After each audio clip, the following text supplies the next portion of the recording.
সুন্দরী আপুদের ভিডিও পেতে আমাদের চ্যানেলটি সাবস্ক্রাইব করুন।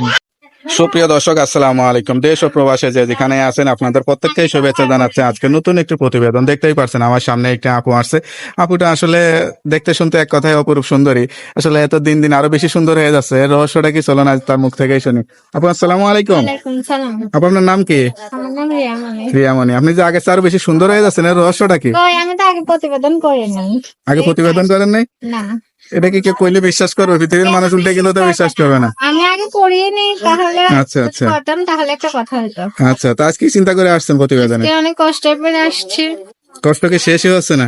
কষ্ট শেষ কি, যদি আগে পরে করতাম তাহলে কষ্ট শেষ হয়ে যাইতো মনে করতাম। কোন কষ্টটা সবচেয়ে বেশি লাগে এখন? থেকে এরকম কষ্টটা লাগে যে এখনো বিয়ে শাদী হইলো না, পাশে একটা মানুষ পাইলাম না, প্রেম করতে পারলাম না, এটা কষ্ট না। এখন কি বিয়ে করতেছেন না প্রেম করতেছেন? এখন বিয়ে করতে চাই, প্রেম করবে কেন? বয়স কত হয়েছে এখন? বয়স 17 বছর, 18 পড়ছে। 18 তো করছে। কিরকম মানুষকে বিয়ে করতে যাচ্ছেন? যেকোনো মানুষ হলেই হবে, যে বিপদের মাঝে সাহায্য সহযোগিতা করবে, পুরো পাশে থাকবে, এরকম মতো মানুষ পেলে। এখন তো বিপদ নাই, এখন যেহেতু আপনার বিয়ের বয়স, বিয়ে করতে যাচ্ছেন তো সুখের সময়। কোনো বিপদ নাই, আমার ঘরে আমার বাবা অসুস্থ, টাকার জন্য ট্রিটমেন্ট করতে পারছি না, মানুষের বাসায় কাজ করে খাই। আচ্ছা, তো বাবার কি হয়েছে? গেলে পেটে টিউমার হয়েছে, অপারেশন করা লাগবে। আচ্ছা, আচ্ছা, আচ্ছা। তো এখন কত টাকা লাগবে? 30,000 টাকা লাগবে। 30,000 টাকা হলে সুস্থ হয়ে যাবে, তাই তো? কোনো মা নাই? নানি দেন। আপনার ঠিকানা কোথায়? মূল ঠিকানা কোথায়? আমার দেশের বাড়ি ফরিদপুর, থাকি ঢাকা সাভার। এখানে থেকে কি করেন? এখানে মানুষের বাসায় কাজ করি খাই। তাই কাজ করতে করতে আবার কোরআন শরীফও পড়ি। মানুষ তো দেখে বিশ্বাস করে না যে এত সুন্দর মেয়েরা কাজ কাম করে। হাতটা দেখে তো একেবারে কেউ বিশ্বাসই করতে চায় না। হাত দেখে কি সবকিছু বোঝা যায়? আবার যে হাতে আংটি টাংটি পরে আছেন, কেউ এঙ্গেজ করে গেছেন না, নাকি? ছিটি করে। সোনার চুরি টুরি করে আসছেন? সোনার চুরি না, এটা ছিটি করে। আরে আল্লাহ, সোনার যে দাম, আপনারা এত গনাগাটি সোনাতে পাইলে তো ভালোই হয়তো, এত টাকা যদি হয়তো তাহলে তো বাবা ট্রিটমেন্টই করতাম, এখানে কেউ দাঁড়াইতাম। আচ্ছা, আচ্ছা, যা বলতেছেন সত্যি বলতেছেন। হাত হ্যাঁ, হাত কেটে নিয়ে যাবো, কিন্তু মানুষ এত হাত কেটে মোটা নিয়ে ভালা টালা পড়ে আপনার থাকলো খুলে দেয়, আপনি নিয়ে যান।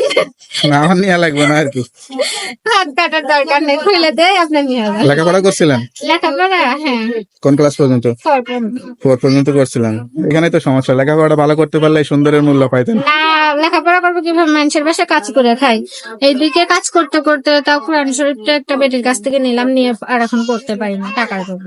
নামাজ কালাম পড়তে পারেন তো? হ্যাঁ, নামাজ কালাম করতে পারি। সূরা টুরা পারেন? হ্যাঁ, কোরআন শরীফ পড়ি তো সেটা পারবো না কেন? দেখ, পারা একটা জিনিস আর মুখস্থ রাখা একটা না, জিনিস। সবকিছুই জানি আমি। আচ্ছা, কোরআন শরীফ দেখে অনেকেই পড়তে পারে, কিন্তু মুখস্থ না রাখতে পারলে তো হবে না, তাই না? এটাও ঠিক। হ্যাঁ, আচ্ছা, আচ্ছা। তো যাই হোক, এখন একটা জীবন সঙ্গী দরকার, সেই আশা নিয়ে আসছেন। আর কোনো চিন্তা ভাবনা নাই তো? না। তা বিয়ে শাদীর ব্যাপার, মুখটা না দেখলে হয়? মুখটা দেখে। যে আমার ফোন দিবে, হ্যাঁ। সে আমার মোবাইল আছে একটা, ফোন নষ্ট হয়ে গেছে, ওরে আল্লাহ। 2,500 টাকা লাগবে ঠিক করতে, সে টাকা দিবে, আমি ফোন ঠিক করে তার মুখ দেখাবো সারাদিন। দেখো সামনে বসে। টাকা দিলে দেখা যাচ্ছে ফোন ঠিক করে আরেকজনের সাথে টাঙ্কি মারলেন, তাহলে তো আর হইলো না। টাঙ্গি মারবো কেন?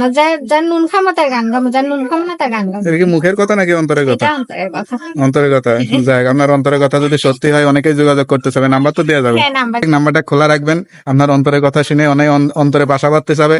আপনি দেখে শুনে একটা জীবন সঙ্গী খুঁজে নিয়ে বিয়ে শাদী করে সংসারী হয়ে হ্যাঁ, যাবেন, ঠিক আছে? দেখা বিপদে পাশে থাকবে, তার কাছে দিয়ে রাখবো। তোকে আপু ভালো থাকেন, দোয়া করি। আসসালামু আলাইকুম।